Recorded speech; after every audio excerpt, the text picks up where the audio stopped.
এবার বাংলাদেশে করোনার ওমিক্রন ধরনের নতুন উপধরন JN1 শনাক্ত হয়েছে।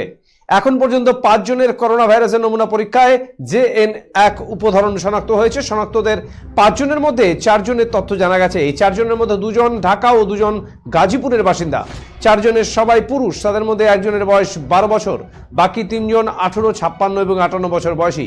তবে তাদের মধ্যে কারো বাংলাদেশের বাইরে যাওয়ার কোনো তথ্য নেই, তারা বাংলাদেশেই ছিলেন। তারা প্রত্যেকেই ভালো আছেন, বিষয়টি নিয়ে উদ্বেগের কিছু নেই বলে জানা গেছে। বাংলাদেশ সরকারের রোগতত্ত্ব, রোগ নিয়ন্ত্রণ ও গবেষণা প্রতিষ্ঠানের পরিচালক অধ্যাপক তাহমিনা শিরিন এক বিজ্ঞপ্তিতে বলেন, 5টি নমুনায় ওমিক্রনের উপধরন JN1 শনাক্ত হয়েছে। ঢাকা ও ঢাকার বাইরে করোনা রোগীদের নমুনা পরীক্ষার পর এই উপধরন শনাক্ত হয়েছে।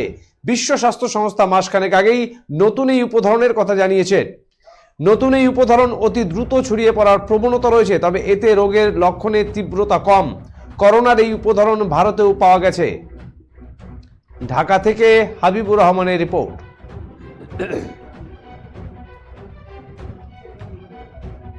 বাংলাদেশে নতুন মহামারী করোনা ভ্যারিয়েন্ট শনাক্ত করা হয়েছে। ইতিপূর্বে আমরা বাংলাদেশের রোগ গবেষণা ইনস্টিটিউট 5 জনের মধ্যে এই করোনা নতুন ভ্যারিয়েন্ট শনাক্ত করেছে এবং বলা হচ্ছে যে পূর্বের যে করোনার যে কার্যকারিতা ছিল তার নতুন যে ভ্যারিয়েন্টটি শনাক্ত করা হয়েছে, যাকে বলা হচ্ছে ওমিক্রন ধরনের JN1 ভ্যারিয়েন্ট। এটি পূর্বের ভ্যারিয়েন্টের চাইতে অনেকটা কার্যকারিতা কম। তারপরেও আমরা যেটা বলছি যে এই করোনার শীতে এটি করোনার প্রকোপ বাড়তে পারে, এই জন্য আমাদেরকে সতর্ক হতে হবে এবং মাস্ক